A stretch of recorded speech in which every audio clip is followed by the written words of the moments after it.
Yan ang araw. Talagang nangingibabaw sa lahat. Good morning, Pilipinas. Good morning, Las Piñas. At kung nasa US man kayo, Europe, Middle East, Asia, at kahit dito sa Pilipinas, kung saan kayo, kamusta po kayo lahat.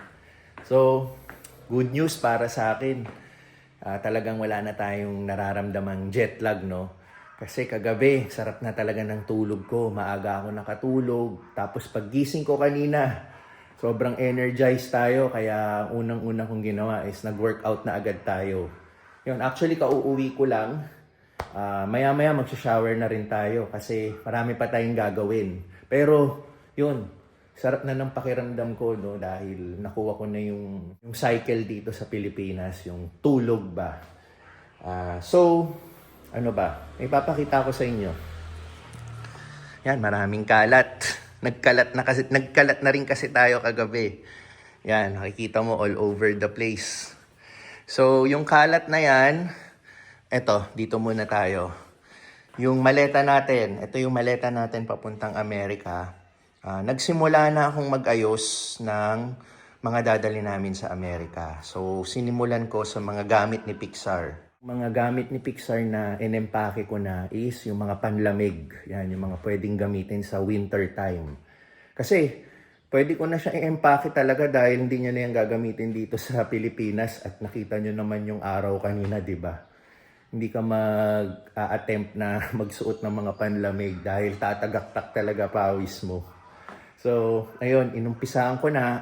Another reason din kung bakit inuumpisahan ko na is para pag napapalapit na yung pag-alis namin, hindi tayo nagmamadali, no? At hindi tayo nape-pressure kung ano pa yung mga dapat dalhin. At least ngayon pa lang, naiisip na natin yung mga inimpake natin at ano pa yung mga kulang na pwede natin pakinabangan pagpunta natin sa Taylorville. So, speaking of pag-alis din, marami pong nagtatanong kung kailan po ang balik namin sa Taylorville. So, pagpasensyahan nyo na po kung hindi ako nagbibigay ng specifics para na rin po sa security naming pamilya at kay teens din po sa US. Pero saglit lang po talaga dito sa Pilipinas.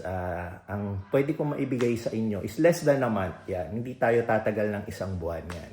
Pero yung sa specific date, pagpaumanhin nyo na po at hindi ko na lang po isasabihin dito sa vlog kung kailan. Pero yun, may oras pa naman tayo dito sa Pilipinas para mag-enjoy. So, pero yun nga, sinisimulan ko na mag-ayos ng luggage para malaman ko rin yung mga extra space pa na pwedeng isiksik, no, pagdala sa US. Kaya hindi lang naman yun yung gagawin natin today. Marami rin tayong gagawin today. Ito, ang ating labahin. Dahil isang linggo mahigit na rin tayo dito sa Pilipinas, naipon na yung ating labahin at pupuntahan natin yung ating pinupuntahan na laundry shop. Suki na tayo doon. Tapos, dahil kilala natin sina ate doon, yan, dahil suki na tayo doon, binibigyan din natin sila ng minsan mga gamit na hindi na natin kailangan dito sa bahay. Katulad na ito mga damit ni Pixar na hindi na kasya. Yung school bag niya dahil tapos na yung school year.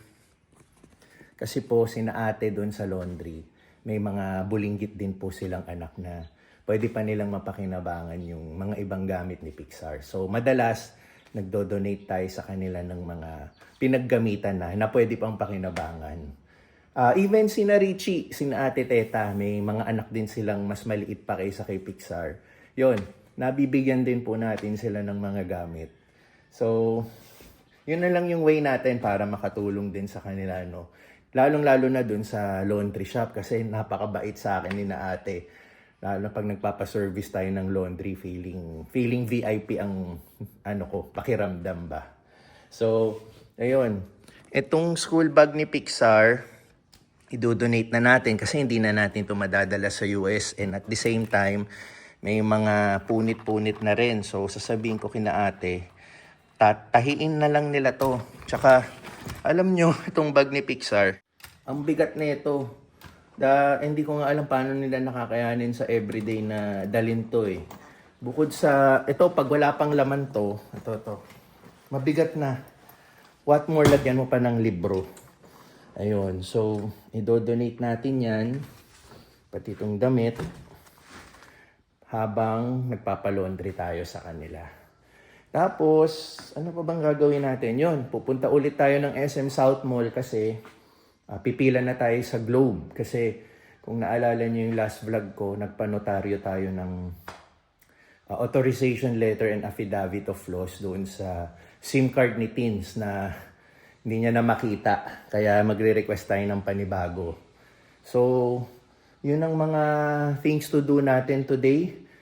Tapos, kung ano man pa na pwede natin magawa, ayun, samahan niyo ako sa vlog.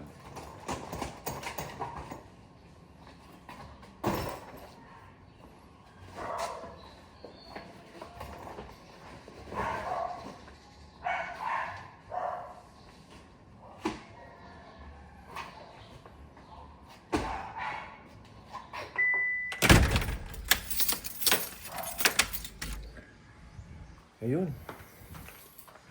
Kakaligo ko lang. Ramdam mo agad na papawisan ka na agad. Ganun kabilis. Saka ganun kainit na ngayon. Pero may tanong ako sa inyo.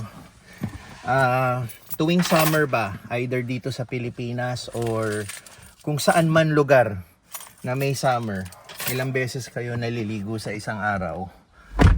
Ako kasi, ke summer or ke winter or kung ano man ang season, yan, minimum ko 2.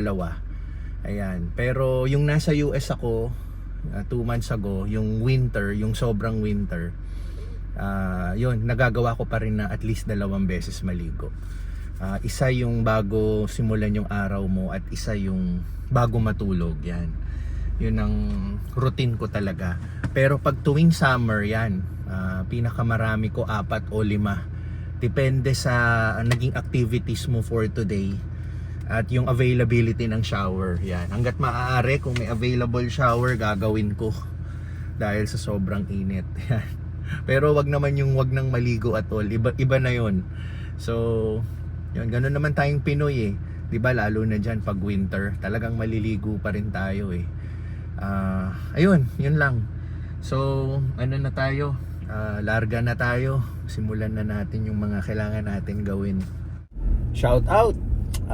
Shout out po kay Nita Laksamana of Los Angeles, California. Speaking of Los Angeles, kung may mga basketball fan dyan, malapit na ang NBA playoffs. At yung mga fan ng Lakers, hindi tayo fan ng Lakers pero marami kasing fan ng Lakers eh. Medyo tagilid yata yung team nyo ngayon kasi injured si Luka and si Austin Reeves. So pilay-pilay sila heading to the playoffs. So good luck po sa team na Los Angeles Lakers tsaka sa mga fans.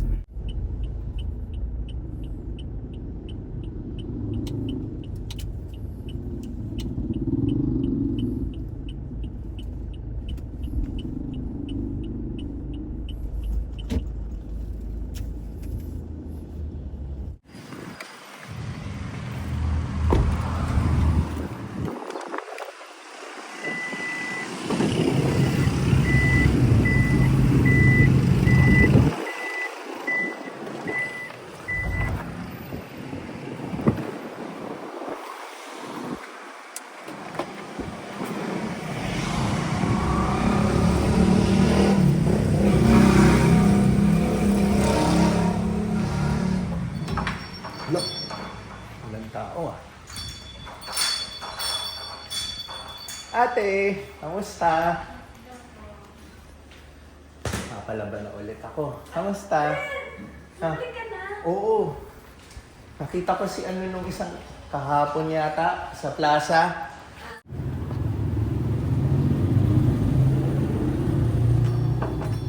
Ito na, yung ating ibibigay na bag.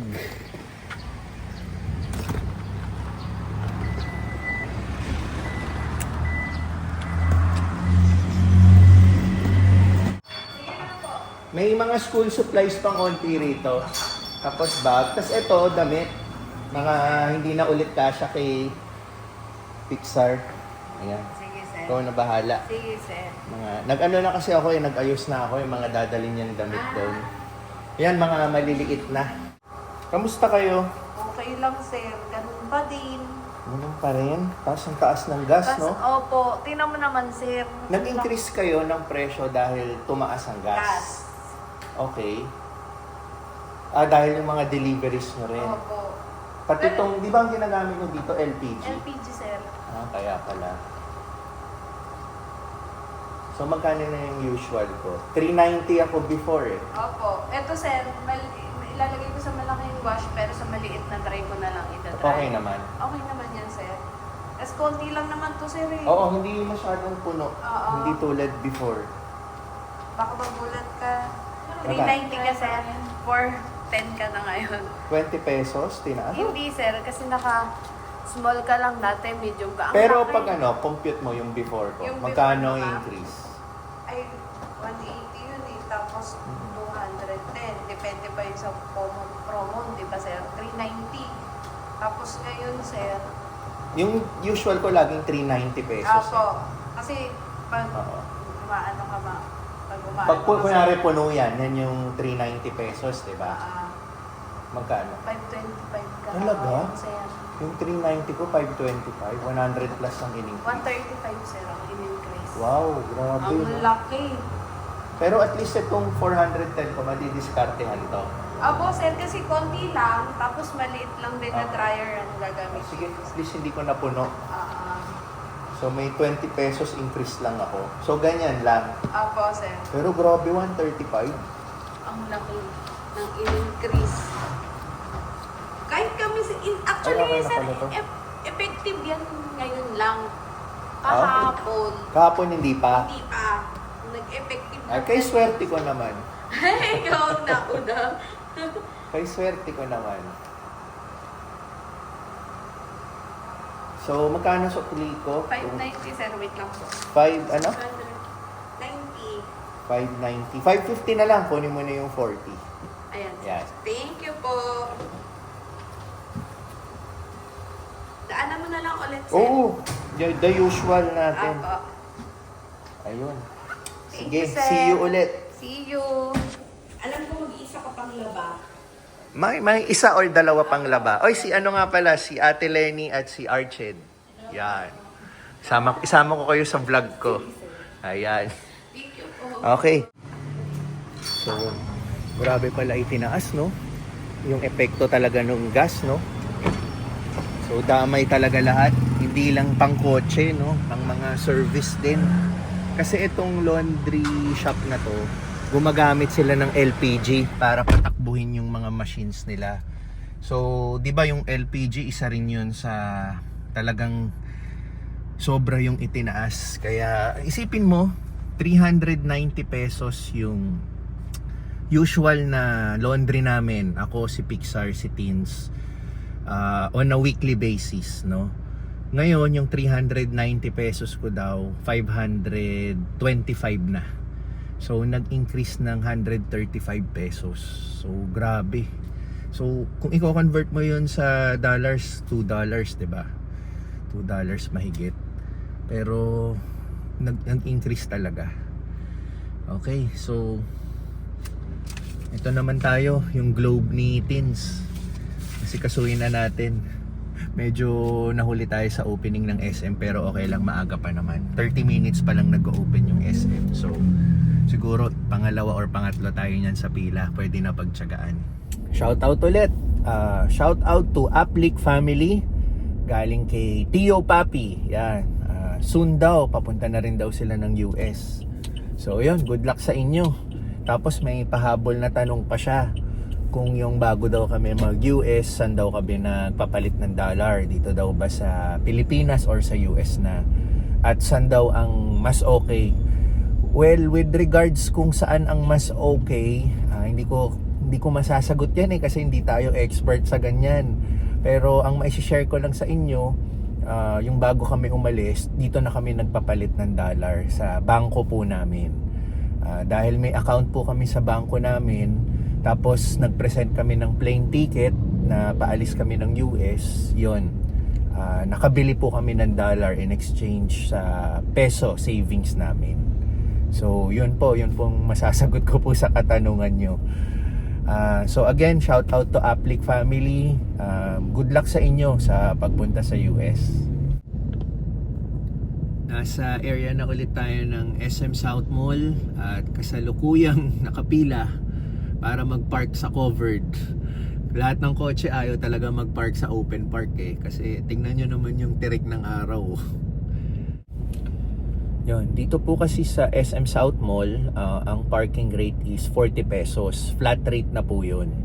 Either sa covered parking ka or sa open area. Pero syempre, dahil nga summer, talagang marami nagtsatsaga pumila doon sa covered parking. At okay pa naman tayo dahil maaga pa, marami pa tayong makukuhang vacant slots dyan. Pero syempre, no choice ka na pag puno na yan. Mapipilitan ka talaga sa open parking. So as of now, nakikita ko yung open parking wala halos nakapila Talagang lahat dito nagtsatsaga. Para syempre naman, 'di ba, pagtapos ka ng magmalling, galing ka sa lamig, okay pa rin yung environment ng kotse mo, hindi yung sobrang init. Ayun. Pero dito ang practice kasi dito sa Pilipinas, pag sobrang init ng kotse mo, hindi advisable na buksan mo agad yung aircon ng kotse mo para palamigin. Mahihirapan kasi yung compressor mo or yung makina ng aircon mo. Pareho lang ba yon, compressor or yung makina ng aircon mo?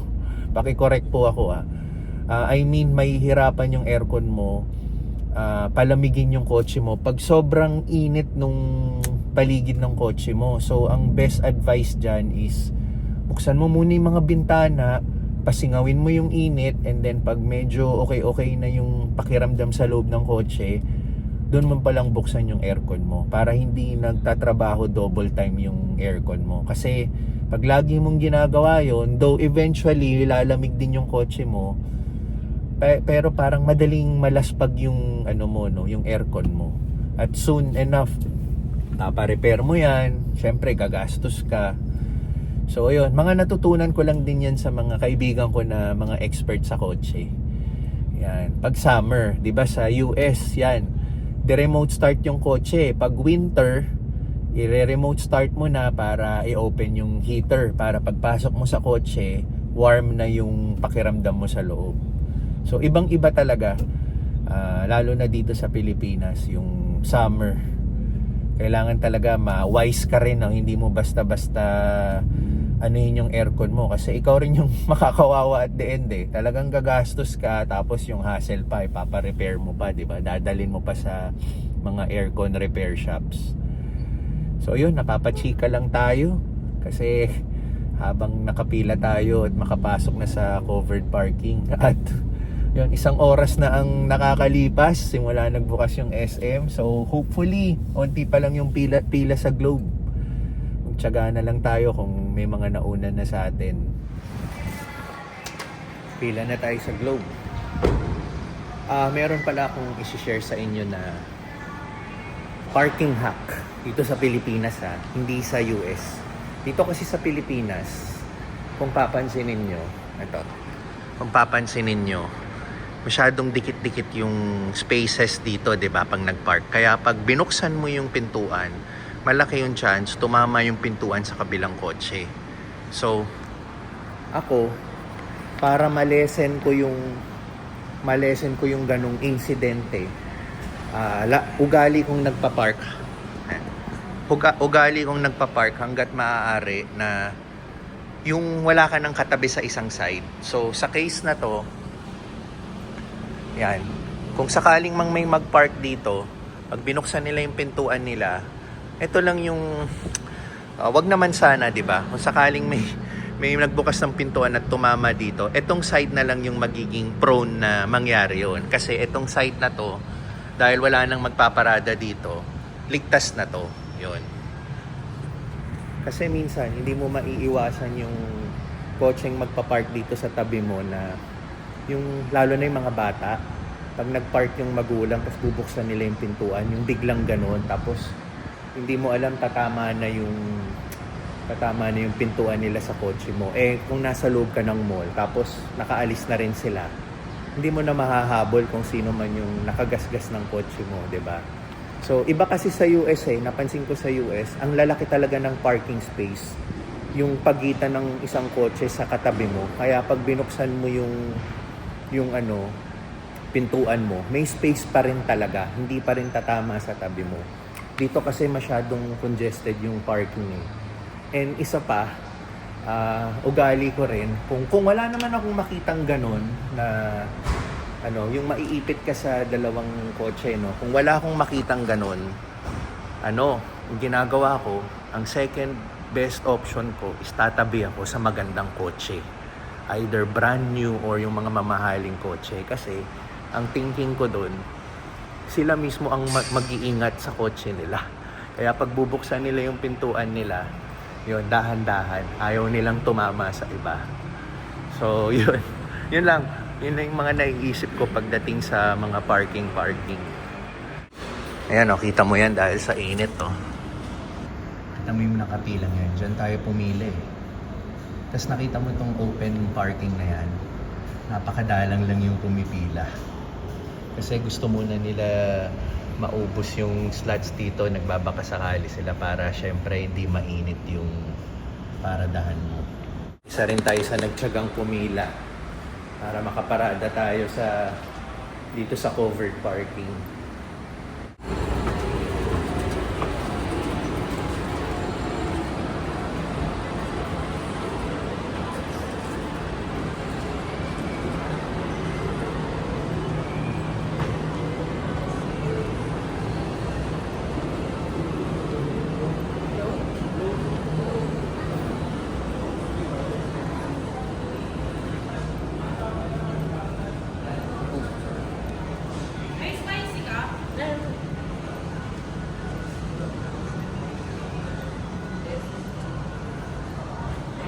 Na, Globe.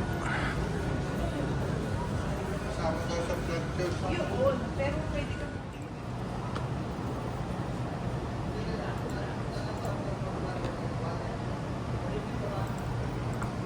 Mission accomplished na tayo sa Globe. Naasikaso na natin yung SIM ni Teens. Though hindi tayo pinrovidean ng physical SIM, nagpadala na lang sa email ni Teens ng QR code at eSIM na siya. So, ayun, pag inano na ni Teens yung QR code na yon, pwede niya nang gamitin sa phone niya yung Globe number niya. So, maa-access niya na yung mga dapat niyang ma-access na transactions through Globe. So, okay. May nagawa na naman tayo today.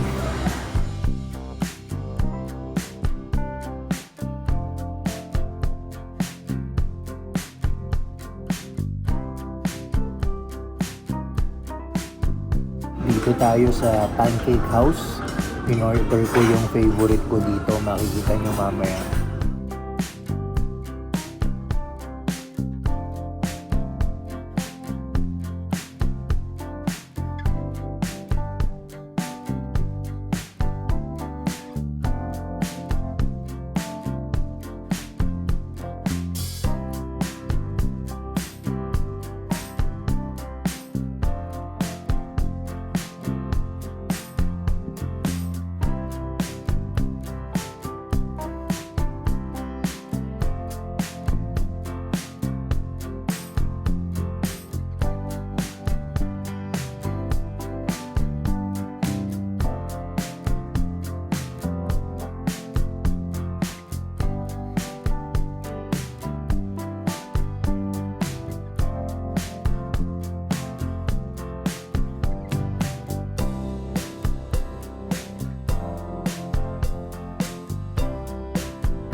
Parang nasa airport na naman tayo. Bumili tayo ng extra luggage kasi nga this time around kasama na natin si Pixar. Tawid muna tayo. Ayun, kasama na natin si Pixar this time around. Kaya kailangan na natin ng extra space para sa ibang mga gamit. So sale naman siya. From 10,000 pesos, 5,000 pesos na lang. Tsaka ito yung ito yung luggage na binili ni rin ni Tinsel bago siya umalis ng US. So, same brand na lang. Gusto ko sana ibang color, kaso lang wala nang ibang color. So, nangyari, ito, tulad ng kulay nung kay Tins. Pero kasi subok na siya eh. Nakaraos naman sa US, nandun siya ngayon sa US yung luggage na isa. So, same brand na lang, same design. So, yun na lang. Same color. Kaya yun. Yun, habang nagmamaneho tayo papunta sa laundry shop, no? Mag-shoutout muna tayo.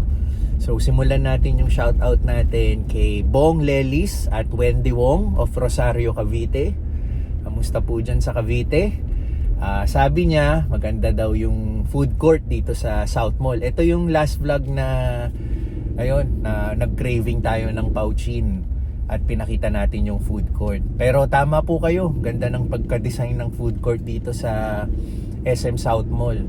Pero kayo, since taga Cavite kayo, sagana kayo sa SM dyan. Meron sa Dasmariñas, meron sa Imus, meron sa Bacoor. Ang daming SM po dyan. Pero salamat po sa comment nyo. Tapos from Cavite, papunta rito sa Pilar. Ito mismo, yung dinadrive natin sa Pilar. Kay John J. Batang South Mall daw siya. Sir John J, kamusta po? Tapos pa-shoutout din daw sa anak niyang si Janela at ang kanyang asawa ni si Alex, yan. Of Chicago, yan. So Sir John J, South Mall the best, 'di ba? Para sa atin. And then last si Trixtan of New Jersey. So Sir Trixtan, thank you po sa pag-comment nyo. Kamusta po dyan sa New Jersey?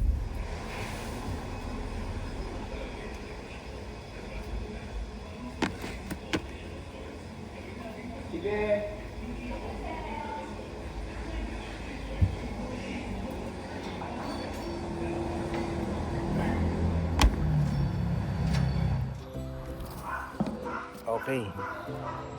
Shout out time. Shout out from Clovis, California kay Joseph Pantoja. Musta po, sir?